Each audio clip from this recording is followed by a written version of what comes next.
Watering is one of the most confusing things in gardening, especially for new gardeners. But even experienced gardeners have trouble knowing when to water. In this video, I'll simplify watering so you never have to worry about it again. There are some simple rules for watering, and you'll find them all over the internet, on social media, on YouTube channels. And if you get yourself a good gardening book, there'll be rules in there too about watering. The problem is that none of these rules work. Some say you should wait until the plant shows you that it needs water by wilting. Wilting may indicate that it's time to water, but if you wait that long, the plant is already stressed and you are harming it. This rule is just dumb.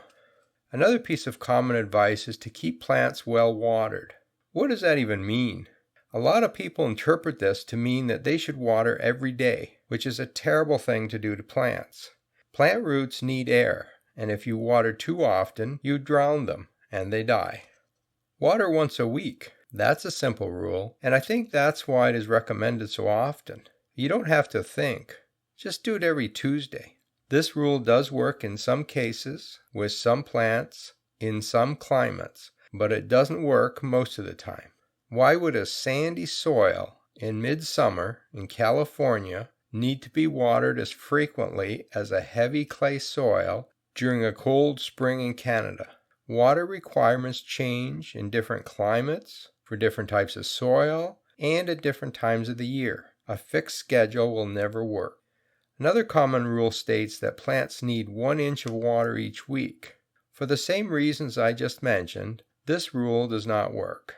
There is only one watering rule that always works, and that is, there is no such thing as a watering rule. You cannot water on a schedule. Some of you will leave the video now because I'm not going to give you a simple rule, and that's okay. But if you want to become a better gardener, stick with me. Let's have a closer look at what water does in soil. After a heavy rain, the soil is saturated with water. Think of a kitchen sponge that is full of water. This image shows a saturated slice of soil filled with blue water. The sun comes out and starts drying the surface. The water right near the surface evaporates and turns into a gas. The top layer of soil starts to dry out, as shown in yellow. If you look at your garden soil at this point, it looks completely dry because you can only see the surface. But a few millimeters below the surface, it is still wet with lots of moisture for plant roots, which are located well below the dry layer.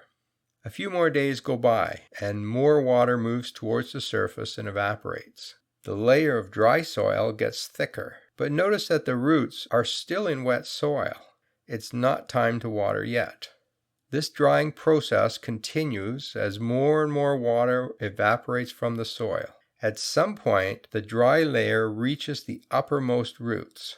The plant now starts to notice things are drying out, and it responds by growing new roots deeper in the soil where there is plenty of water. As even more time goes by without irrigation, even the lower roots start to dry out. So when should you water? You want to water just as the top roots start to dry out. How do you know when this is? Simple. Stick your finger in the soil up to the second knuckle. If you feel moisture, don't water. If the tip of your finger feels dry, it's time to water. For young plants and new transplants, use your first knuckle instead, because these plants do not yet have an established root system. Now, do I stick my finger into every bed to see if I should water? No, I don't. With experience, you will be able to skip this step and just look at the plants and the soil. But that takes years of experience. If I am working in a new type of soil, or a new raised bed that I don't know very well, I use my finger, even after all these years. My finger never breaks down, and it doesn't need batteries. And best of all, it doesn't need a damn app to make it work. There are some exceptions to this finger method. Newly seeded gardens should be watered as soon as you see any drying at the surface. If seeds dry out once they've started the germination process, they die. Keep the soil moist for tiny seedlings as well, but as they grow, slowly reduce watering. You want the top layer of soil to dry out a bit so the plants develop deeper roots. Outdoor containers dry out very quickly, and they contain very little soil relative to the root mass. In this case, I try to water once the top half-inch of soil is dry. I let my ornamental beds dry out even more than my second knuckle. Most established perennials, grasses, bulbs, and shrubs will develop much deeper root systems if they are allowed to dry out more. Once they're established, you need to water much less often. Unless we have a month-long drought, my sunny borders never get watered. The prima donnas that want water all the time will perish with this treatment, but others flourish. Now, I don't do this with new plantings. Those plants have a very poor root system, and they need to be watered much more often. The frequency of watering changes all the time. Hot, dry weather causes more evaporation, which dries soil quicker. Very humid weather has the opposite effect. Watering needs are much lower when it's cool, like spring and fall, and higher in summer. You simply can't water on a regular schedule. I hope you follow my advice for watering.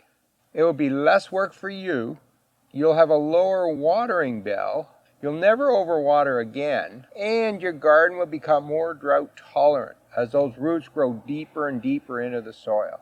To learn more about improving your garden and particularly your soil, have a look at my new book, Soil Science for Gardeners. Just click on the link in front of the book. To see more of my videos, I'll post a link in the top right-hand corner. Just click that and you'll get a whole host of new videos.